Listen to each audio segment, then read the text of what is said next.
of Kenya. So, and online, we'll have some regional representative who is stepping in on behalf of the country focal point. So, the presentation is not yet in.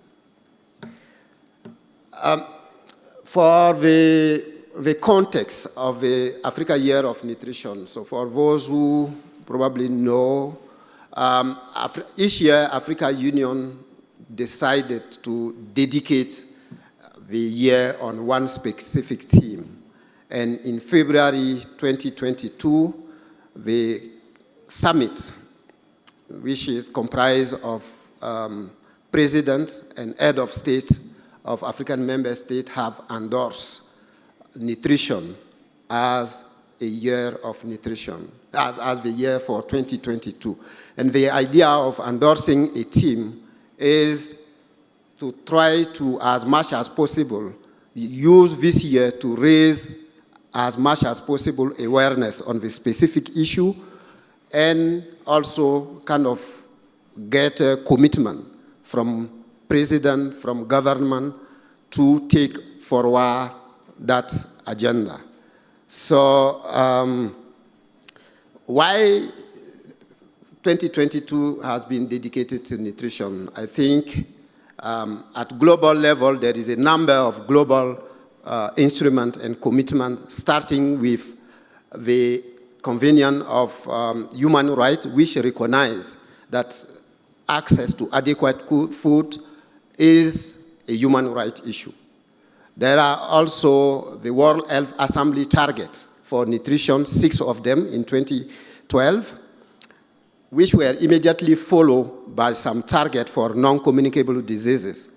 And later on, we have the Sustainable Development Goals, and SDG 2 have been specifically dedicated to food and nutrition issues. And our member states have somehow participate, endorse, or sign some of these instruments. And at a regional level, also, we have a comprehensive agriculture development program, what we usually call the Malabo CADAP, which was also endorsed and commit our member states to reduce stunting by to below 10% by 2025. We are 2.5 years from there. I'm not sure if we are there yet. And also, Africa Union have endorsed the Africa Regional Nutrition Strategy, which is also ending, and which has some commitment. And again, at this regional level, our member states have committed and signed, endorsed those documents. And if we go lower, at regional economic community level, IGAD, Kenya is one of the members of IGAD.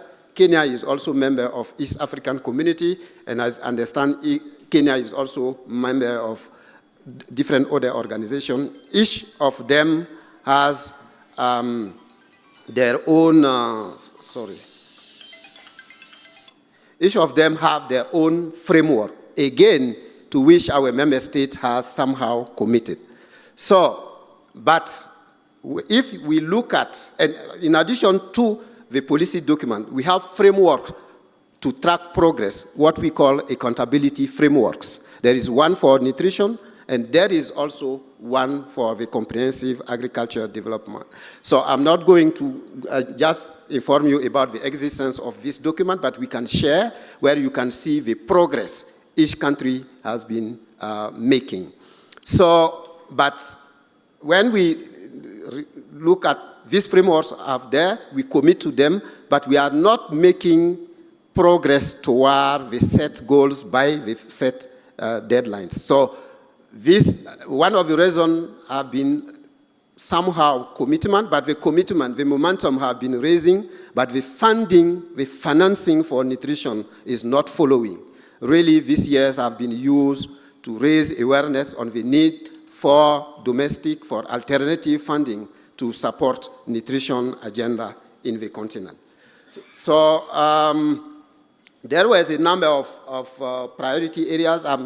I think I already mentioned the objectives was mainly to celebrate what we have gained so far, but also to continue advocacy effort, to strengthen political commitment, and most importantly, to strengthen commitment to increase financing for nutrition.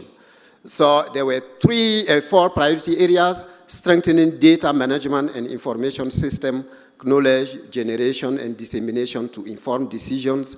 Priority 2 was about advocacy for increased commitment and nutrition investment. And priority 3 on partnership and mutual accountability for nutrition.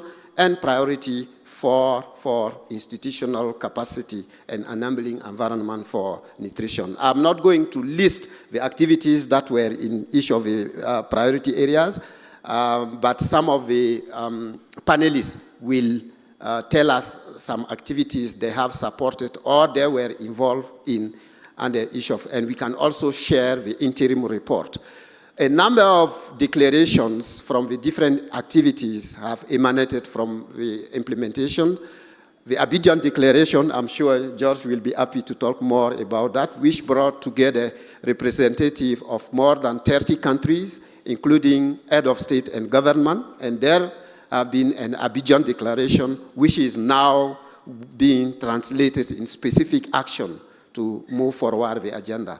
There have been also a summit in Dakar on, I think yesterday I was hearing that what we need is a kind of producing our own food sovereignty and resilience for Africa. There is an agricultural compact that have been developed also. And the most recent one is a call to action on mobilizing innovative financing for the fight against malnutrition. We can also share all these declarations and call to action so that you see what is in there. There have been also some decisions. So the year we have celebrated, we have had a very good year of awareness raising, member state commitment, but some of the activities remain, and the AU have decided during the last summit, exceptionally, that while the year has ended in February 2023, we should continue implementing activity up to 2025. In addition, there are a number of champions for nutrition, so their mandates have been extended, and it was also proposed that Africa Leader for Nutrition champions continue to advocate on nutrition issues. The Abidjan Declaration was endorsed. Now it was a request for AU to translate it into action and also to report back to the summit regarding its implementation. And finally, African Union and member states have been tasked to continue implementation of the activities. So before I pass on to my panelists, I think what we learn from the Africa Years of Nutrition is that while Africa is still facing a number of challenges related to nutrition and food system, these years have been an opportunity to strengthen momentum, to strengthen commitment, but the question remains now, how do we move this commitment, declarations, endorsement to real action in terms of funding, as well as implementing those decisions or even national policies? So I think this is a food for thought. I leave that for reflections. Now I will call upon our panelists to give up some thought. Mr. George, let me start with you. You are the coordinator of Africa Leader for Nutrition. You have been working with head of state and government on nutrition issues for a while now. Why do you think it was important to dedicate a year to nutrition? And what did Africa Development Bank through ALN has done to support its implementation? Thank you, dear, and it's a pleasure to be part of this symposium. Colleagues, there was a need for us to elevate nutrition as an agenda, a development imperative, and because we had malnutrition in Africa that was not ceding, we still have it today. We have the situation very disastrous. The skewed nature of data that shows that Africa is still the region that has, all forms of malnutrition actually increasing is one that was worrying. There are so many countries that had expressed a need for us to really intervene at the highest political level. That was one of the reasons why we needed to do something. Some action needed to be taken, not just by most of us in the programming technical people, but by the highest level political leadership within the continent. Now, as African Leaders for Nutrition, our major mandate is mobilizing the high-level political leadership to really be able to elevate nutrition as an agenda. And for long, in many occasions, you've heard that getting the political will has always been a challenge. The reason for us to be able to ensure that the political leadership is engaged is because we need investment, because we need the right policies. We need resources to be able to support the discourse that we are taking. Many of you clamor for really eradicating malnutrition in all its forms. But at the end of the day, one question pops in. We need resources to be able to back that up.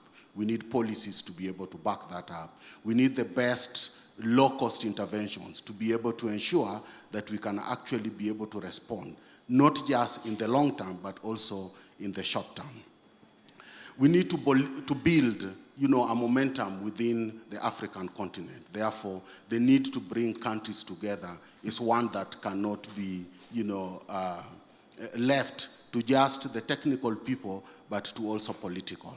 But one other important thing was the role of the African Development Bank as the biggest financiers of countries in Africa. Where was its position to be able to champion the nutrition agenda? That called for what we have been doing during the Year of Nutrition, which I believe many of you appreciate, that has now been extended up to 2025. So as part of what we are doing is, one, on building political momentum, our president, who is also one of the real champion, President Adesina, the lead political representative of African Development Bank, led a new initiative that brought together presidents of different countries, mostly 15 first countries. You can check this on data. Many of these countries have the highest burden of stunting in Africa.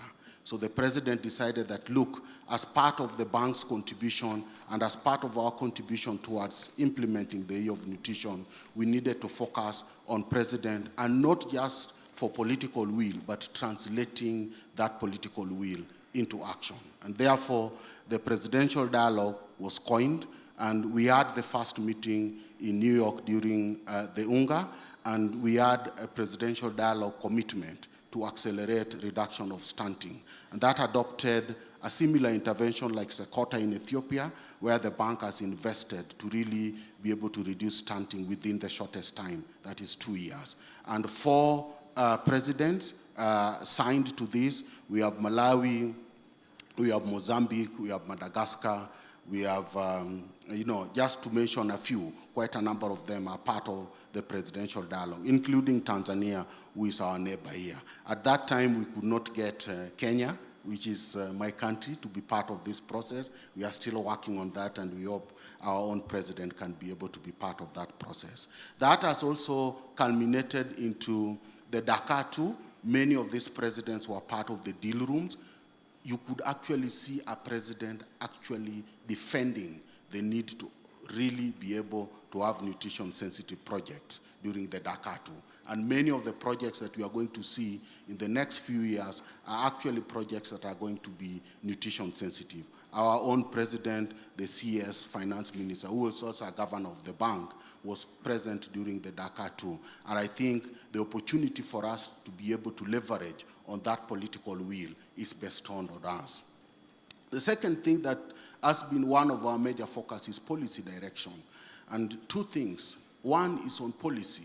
How do we make sure that the discussions that we have been having at national level is translated into continental discussion, and therefore the peer political pressure that can be able to help us ensure that we are able to adopt relevant policies that can, spur increased investment in nutrition. Currently working with the the African Union, we are pushing for the development of a multi-sectoral policy framework that, if adopted in 2024, will actually help us be able to appreciate the need to focus on these different sectors: education, health, social protection, agriculture, and many other sectors that contribute to nutrition outcomes. This is a very important bit, and it is endeavored to be the climax of the Year of Nutrition if adopted in 2024. The other part is the financing target.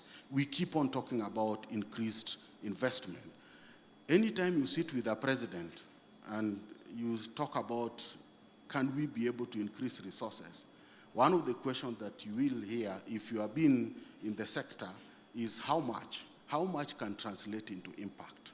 That has been a call to action for us, the technical community, to be able to appreciate that even our president requires the best information, the best targeted data to be able to ensure that that political will that we have is translated to action.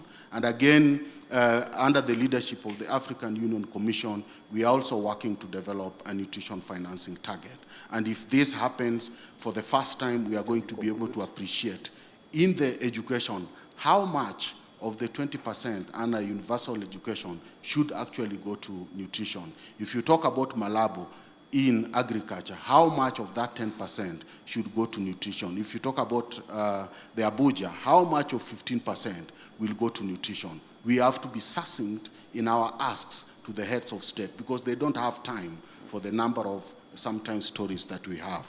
And just to appreciate the role of African leaders for nutrition is the fact that we work with heads of states who are champions. And currently we have about 14 heads of states who are leading the nutrition advocacy, elevating nutrition as a development imperative.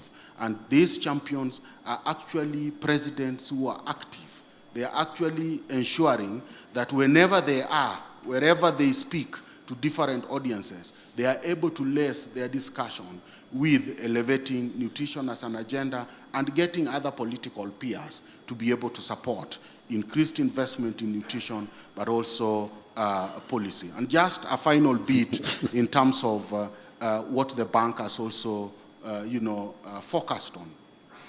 The African Development Bank cuts checks to countries. And currently, any check that is being cut to any country has to be nutrition smart. All projects that are being supported in all our countries in Africa have to be nutrition smart. That is the priority. The bank has elevated nutrition where it's supposed to be, and we are hoping that going forward, the interaction between the bank and the member state countries can actually translate to projects that are actually nutrition smart. And based on evidence that we have, we can actually be able to increase investment and unlock other resources to be able to support nutrition through that initiative. Thank you. Thank you. Thank you so much, Sir George. For the sake of time, I will not summarize each discussion. I will do that at a later stage. So now we'll move on to Leila from the government of Kenya perspective. What have you done to celebrate the Year of Nutrition, and how can we leverage the regional level commitments and momentum from high-level officials at country level to advance nutrition agenda? Thank you so much. We have been able, at least we knew about the Africa Year of Nutrition late last year, and there was a delay in the launch of the Africa Year of Nutrition. So we are just currently at the beginning phase of creating commitments. We have submitted our commitments to the region for the Africa Year of Nutrition. I will not concentrate on that at the moment, but I will highlight the importance of agenda setting, as has been highlighted by George, because you need to achieve what George has outlined. One, resources. Two, building momentum, noting that Kenya is one of the countries in the sub-Saharan Africa that is contributing to the burden of malnutrition. And as we highlighted yesterday, we are facing the triple burden of malnutrition. So we have undernutrition, we have micronutrient deficiencies, we have overnutrition, which we need to really accelerate the reduction of and